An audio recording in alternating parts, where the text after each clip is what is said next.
Sup Shredders, my name is Logan aka Spiderhands and welcome to an SC Patience video today that we're making for Eli as part of their custom monthly music review. And if we switch over to here, we have ourselves a track on the screen. It is a track by an act named Frank Ocean. This is titled Pink and White, so we're going to listen through this track from start till finish and we're going to hear what we think. Let's go!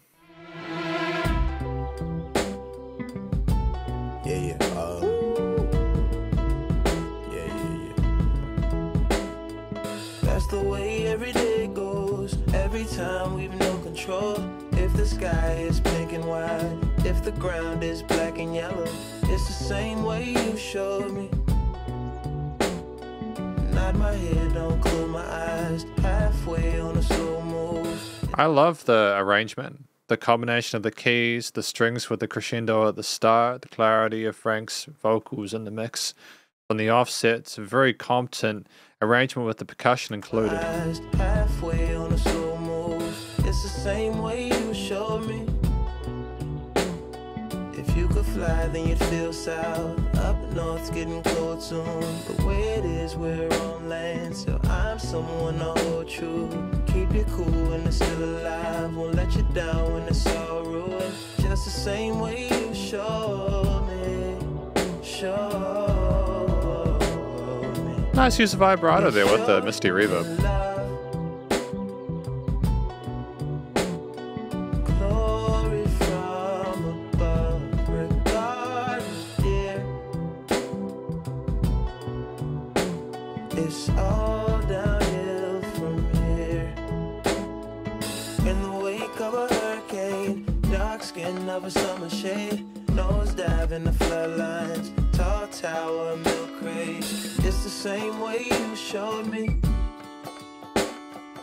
Cannonball off the porch side, older kids trying off the roof. I mean, like, this is more of a through composed experience we're having here with the backing and the way that Frank is singing, but it's also really pleasant to have the hand drums changing that percussion there. Brings a little bit back down to earth, changes the flow and textures and timbres within the piece. Same way you showed me, you were sure. If you could die and come back to life, up for air from the swimming pool, you kneel down to the dry land, kiss the earth that birthed you, gave you tools just to stay alive and make it out when the sun is ruined. That's the same way you showed me, Some jazzy fusions there with that run, nice.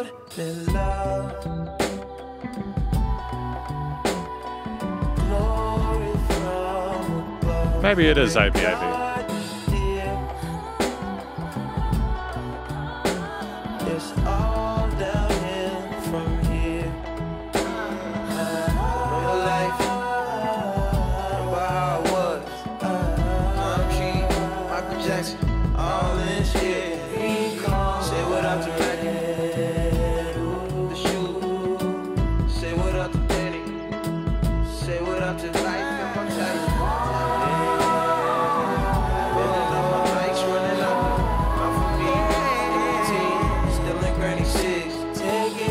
So sweet, which I might like immortality. This is life, immortality. And we're just finishing like that with the birds singing outside.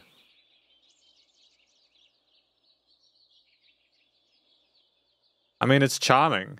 I'm gonna be honest, part of what intrigues me about this song is what the lyrics mean and figuring that out, you know. That's the way every day goes every time we've got no control. I mean, that's fairly straightforward. We feel like we don't have control over our own lives. If the sky is pink and white and the ground is black and yellow, it's the same way you showed me. If you could fly, then you'd feel south. That's really good wordplay there. Up north's getting cold soon. The way it is, we're on land, so I'm someone to hold true. So is that saying that you could go south with them and that they're letting you know that it's probably better to avoid the place they're currently in because it could get kind of rough? Won't let you down when it's all ruined, just the same way you showed me love. So it's returning the favor, the love that they shared. Nosedive in the floodlines, tall tower, milk crates, kind of off the side porch. I'm assuming this is maybe talking about when he was younger. There seems like there's reflections of, like, you know, cannibal off the airport side, older kids trying off the roof. Just the same way you showed me, you showed. If you could die and come back to life up for air from the swimming pool. and is being thankful for the fact that you had a life in the first place, I suppose, you know, because the earth that birthed you gave you tools just to stay alive. Make it out when the sun is ruined. Regard, my dear. Glory from above, regard, my dear. It's all downhill from here. So it's the same, be grateful for the life that you have because it's about to get kind of twisted. You know, climb trees, Michael Jackson, it all ends here. Out the Malpatine, nicotine, stealing, Granny 6, take it easy. Give me something sweet. I might like immortality. This is life, immortality. Welcome to the conclusion of this track. My review of this track from Frank Ocean titled Pink and White. I'm gonna go with Occam's Razor and pick the simplest thing for me. Like, he talks about, you know, having someone show him loved and he's loving them the same way that that was expressed to him. So I'm assuming that there's elements of discussing that reciprocation there. Maybe he's showing gratitude for where he came from, talking about how life used to be, maybe discussing his youth there and looking at like coming down with life, what the future is like, you know. Maybe, you know, the point about dying, coming back up again is that you shouldn't take your life for granted because you know that if it actually happened, then you would be incredibly thankful for it. You know, I think that's cool. So maybe it's showing support for this person, reminding them that their life is important and that it matters. I like it. I might like immortality. This is life or mortality. I'm not sure what that line is like. I'm wondering if we're getting to the end of the song, the end of the tale, we're looking back at what we've done and we've realized, hey, you know, maybe I would like to live forever. Maybe life is actually pretty good after all. So my best guess of what this track is about, with a very limited knowledge of Frank Ocean and what his deal is that this song is talking about the love and care that people have for each other, how important that is, knowing that people will have your back and that you will have theirs, and that reciprocation there. Talking about how we need to be grateful for the life we have, to cherish the memories that we have, fond ones, however they are, and that acknowledging that beyond the point that we're at, in future, things might not be so great. And it's about, if we go that way anyway, it's just, even if things turn out the worst, try and make the most of it. If you end up in that big part of the sky, say hi to the people there, you know, say what up to the people, you know, that you see up past the gates, you know, depending on how your belief system is.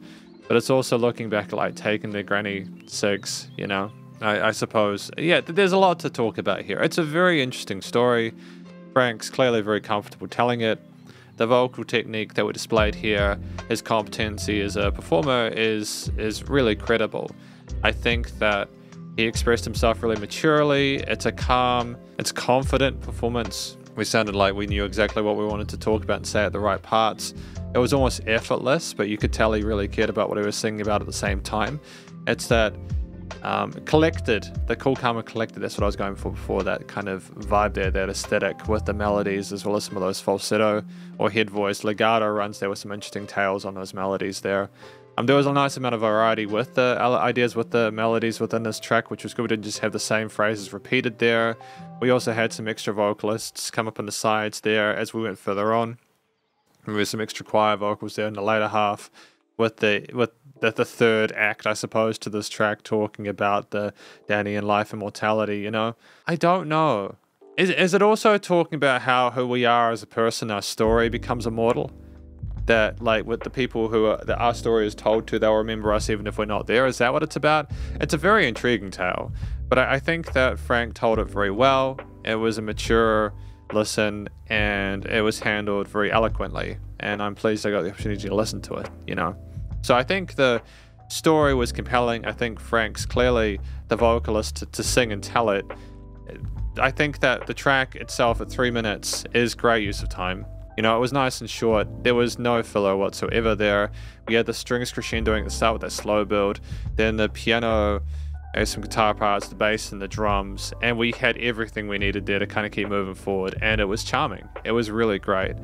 The various, with the verse in, no, I should say it was like 3 acts. It was split into 3 with more development thematically as we went along there, giving more of an indication. I suppose, how would you describe it? I'm talking about the person, that they're addressing the person directly, that they're aiming this at. The second part, letting that person know how much they should really appreciate their life. And the third part, talking about, I suppose, what happens after their meeting. And the instruments that back that up, they're were fantastic. I mean, like, the drum grooves with the sort of swing triplets there were very gentle, but nonetheless charismatic, and kept the vibe, the chill aesthetic going strong there. Not too punchy, just enough to retain a sense of movement forward. The bass line was nice and sparkly and had a great mid-range presence there without being too much. It wasn't content to just stay down with the root notes there. It elevated with some of the other components there and harmonized really well. I think that the keys were charming. You know, we had some interesting chord choices and arpeggios that were being performed there with a motif that was looped as we went along, and I don't think that it ever became dull, partly because of the length of the track, but also just because it was an interesting concept that isn't really phrased upon too much in songs nowadays. It isn't one of the classic kind of chord progressions or movements there, which was cool. I think as well the vocal was adjusted as we went along, so what happened is the piano stays the same but it harmonizes differently with the vocals. You get some interesting combinations there that kind of, you know, it just keeps things, it keeps you in there, you know. The strings, a nice fluffy mid-range there on the sides, nice and vibrant and very pleasurable to listen to. I think it's just a really satisfying track to hear with the various instruments done the way they are. We didn't have everything all the time, and I think that's important, because if it was just a constant sense of loudness there, it just would have been a little bit too much. I think even for the subject matter, it's meant to be like an approachable, almost friendly track to hear, something that doesn't kind of bog you down too much despite the intensity of the subject matter. So I think they handled that very well. The theme itself, it kind of sounds like someone's just on like a deck chair somewhere looking over their life and doing some introspection. It's very sort of humble, and it doesn't take itself too seriously while still treating the listener with respect. The theme is sophisticated with some of the extensions that we have there, the unconventional yet still very appealing movements there with the bass notes and such. The fact that the instruments don't stick with a main groove, there's little adjustments as we go along. There's not too much, there's no like not a lot of copy and pasting. It sounds like the instruments were played organically, which is phenomenal. It's really good. It adds a bit of extra life to it. And all in all, it just, yeah, again, the music with the dreamy aesthetic to it, some of those parallel majors and minors that we have with the vocals occasionally maybe kind of think of someone looking back on their life and moving forward and trying to sort of adjust to it. There was a nice amount of connection between the various instruments within the mix, and I enjoyed it. Finally, the studio recording, mixing and mastering was good. I enjoyed listening to that. I thought they did a great job at capturing Frank's vocal performance there, as well as what was going on with the rest of the instruments. Here they were recorded with a lot of headroom there. They were just really solid takes. They were nicely filtered and EQ'd. There was not a lot of messing around in post trying to get them to sound the way they wanted to. I don't think it didn't sound like they were overly processed with the effects chains. The drums, bass, you know, piano, strings, etc., they had their bit of sparkle and shine there. They were nicely, you know, notched within the frequency spectrum. Nice and wide in a stereo feel with some backing vocals kind of being automated or playing around. There might have been some other instruments like some synths or something like that kind of went backwards and forwards with the panning automation there, but aside from that, it was very occasional. It was more about the environment that we're in rather than trying to constantly kind of pull at the listener's attention. There was sufficient dynamic range to this. Things weren't nice, loud the whole time. You know, there were points of like where things kind of dropped out a little bit or paused, and then it kind of came back up again, which I think was great because it allowed you to kind of consider what you'd had before for a moment before being fed new information, which that's just considerate. Not much point in telling a story if you're the person's not going to take it all in. And I suppose even with that dynamic range and the lack of a solo man allowing us the whole entire time, it was still nice and loud without pumping. So the bus compression and limiting was handled well. I mean, effectively, this is my review of this track from Frank Ocean titled Pink and White, and hopefully you enjoyed it. If you did, please do go show him some love by the various social medias and our Spotify page. And stay cool and stay safe. Please remember to support your local musicians and artists at this point in time, as they need the help more than ever thought of crazy stuff going on in the world. And I'll catch you in the next CC Patrons video. Spiderhands out.